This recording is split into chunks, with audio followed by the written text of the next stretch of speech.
Il s'agit de quelqu'un, parlons de cet ami, il s'agit de quelqu'un qui est quitté d'un revenu de quelques milliers de francs par mois au Cameroun, donc 2000, 3000, 5000 par là, un revenu mensuel aujourd'hui à 7 chiffres.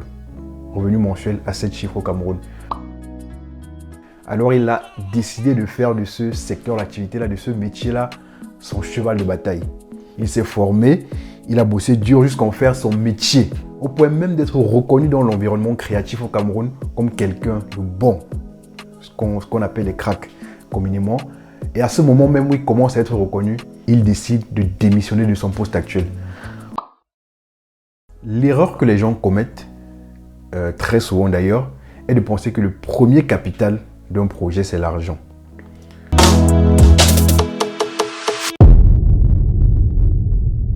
Bonjour à tous et bienvenue sur la chaîne Diaspora Africaine, chaîne dont l'objectif est d'inspirer et outiller les jeunes de la diaspora sur deux thématiques clés, la réussite en diaspora et le retour en Afrique. Donc si ces sujets t'intéressent, alors tu t'abonnes. Donc aujourd'hui, je vais vous raconter une histoire, l'histoire d'un ami, et ensemble on va en tirer des leçons.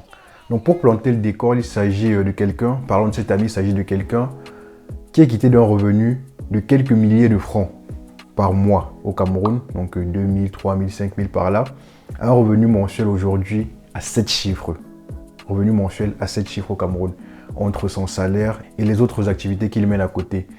Donc cette personne vit au Cameroun et est d'ailleurs déjà passée sur la chaîne. Pour les plus anciens, vous verrez peut-être de qui je parle avec les différents indices que je pourrais donner au cours de l'histoire.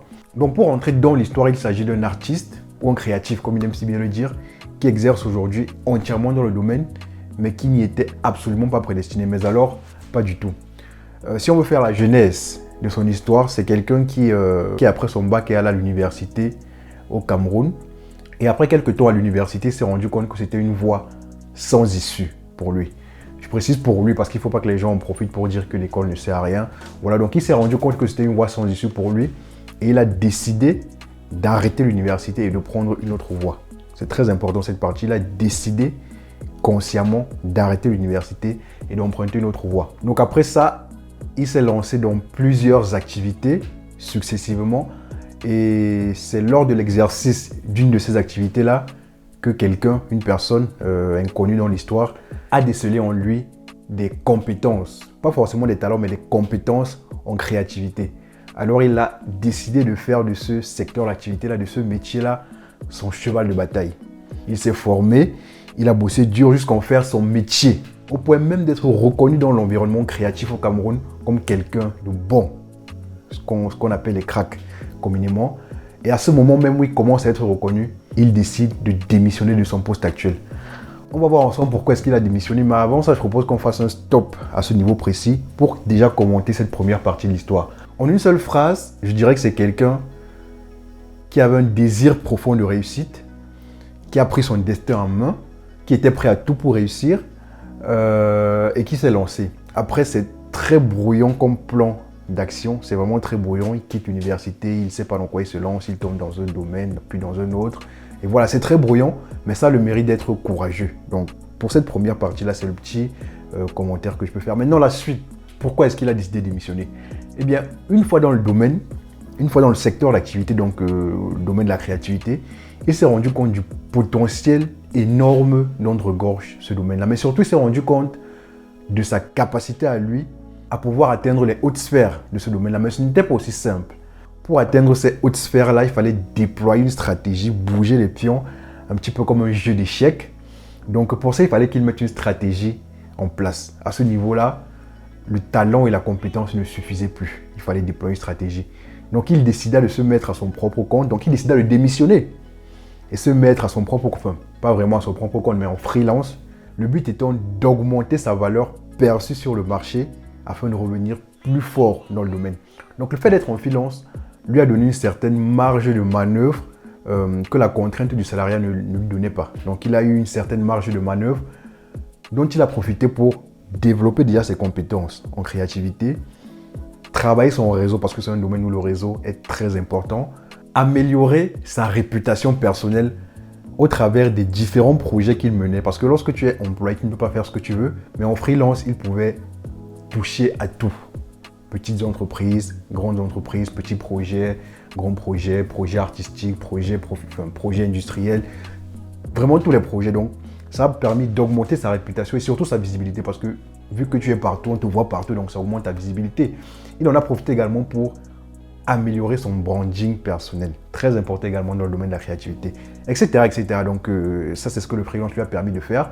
Donc il a déployé tout ce plan d'action-là et figurez-vous que récemment, il a reçu une offre, qu'il a d'ailleurs accepté déjà, donc il a reçu une offre pour un poste qui le place désormais dans les hautes sphères du domaine de la créativité au Cameroun, en termes de carrière et en termes de revenus aussi. Donc la stratégie a fonctionné, le plan a fonctionné.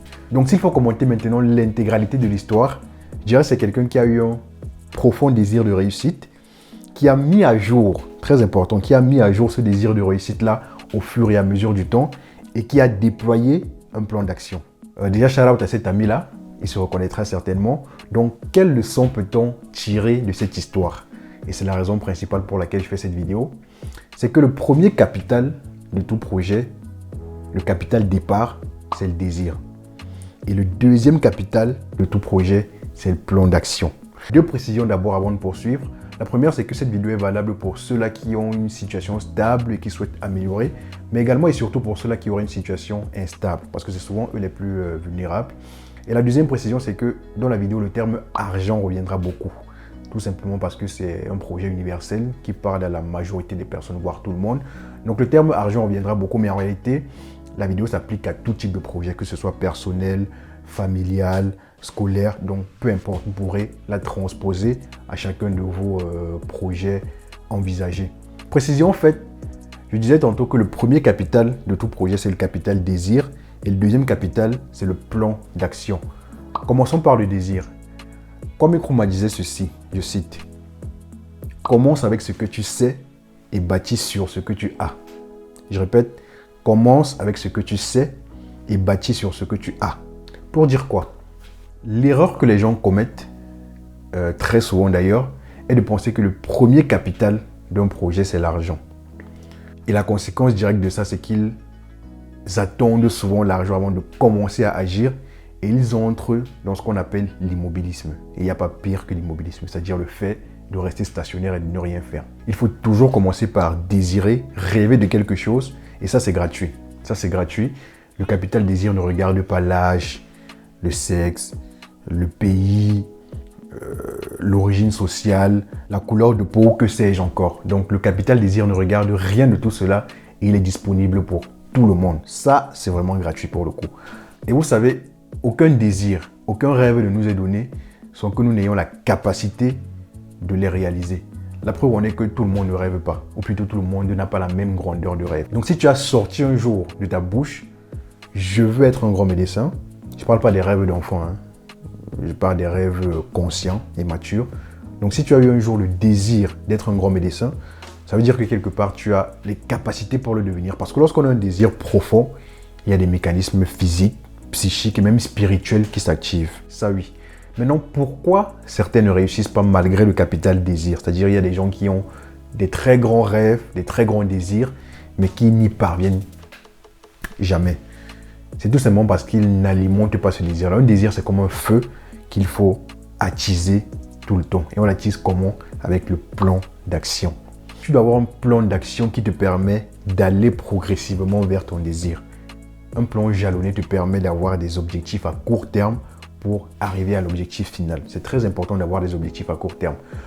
L'un des moyens de transformer le désir en plan d'action est la conceptualisation, le fait de conceptualiser ton désir. Le concept a ceci de spécial qu'il est un petit peu plus profond que le désir, c'est-à-dire qu'il se rapproche plus de la réalité. Ce n'est pas le cas, mais il se rapproche un petit peu plus de la réalité. Et de ce fait, il va te stimuler, il va t'amener un petit peu plus à bâtir un plan d'action. Par exemple, si ton désir, c'est de bâtir une maison, on va prendre un exemple lambda, tu dois imaginer exactement le type de maison que tu veux. Et au fur et à mesure des jours, tu rajoutes des détails à ce concept de maison-là, à ton désir. Donc, tu choisis le quartier dans lequel tu veux t'installer, la taille du salon, la couleur du tapis à l'entrée. Maintenant, ça doit être très profond comme imagination. Et le fait de conceptualiser va te donner l'impulsion, la force nécessaire de te lever chaque matin pour aller chercher ce désir-là. Pour d'autres, c'est peut-être le fait de sortir leur famille de la pauvreté, entre guillemets. Donc pour d'autres, c'est ça leur désir. C'est pas le fait, et ça c'est peut-être l'erreur que les gens commettent souvent, c'est pas le fait d'imaginer tout le temps leur famille dans la pauvreté qui va leur donner la meilleure impulsion, mais c'est le fait d'imaginer la vie que la famille aura dans une sorte d'aisance qui sera plus bénéfique, qui sera plus motivateur, j'ai envie de dire. Donc plutôt que d'imaginer comment est-ce qu'on sort de l'instant présent, imaginons plutôt l'arrivée.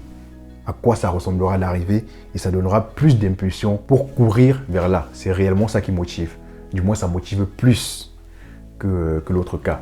Et petite précision, précision très importante même, dans le plan d'action, il faut toujours inclure la compétence et la persévérance. C'est très important ça. Je vous renvoie vers une autre vidéo que j'avais faite sur le même sujet, si vous voulez avoir plus de détails. Donc le premier capital de tout projet, c'est le désir. Et le deuxième capital, c'est le plan d'action. Lorsque ces deux éléments sont réunis, eh bien les opportunités viennent de plus en plus à toi. Et des fois même, tu les saisis inconsciemment, sans t'en rendre compte. Donc c'est très important de les appliquer. Après, bien évidemment, opportunité n'est pas forcément synonyme de réussite. Il faut certains ingrédients pour pouvoir les saisir. Donc là, le petit message que je tenais à partager avec vous aujourd'hui, la troisième partie se déroule en commentaire. Je vous donne rendez-vous là-bas, donc n'hésitez pas à bien noter, n'hésitez pas à donner vos avis. D'ici là, je vous dis au revoir, bonne journée à vous, portez-vous bien, salut.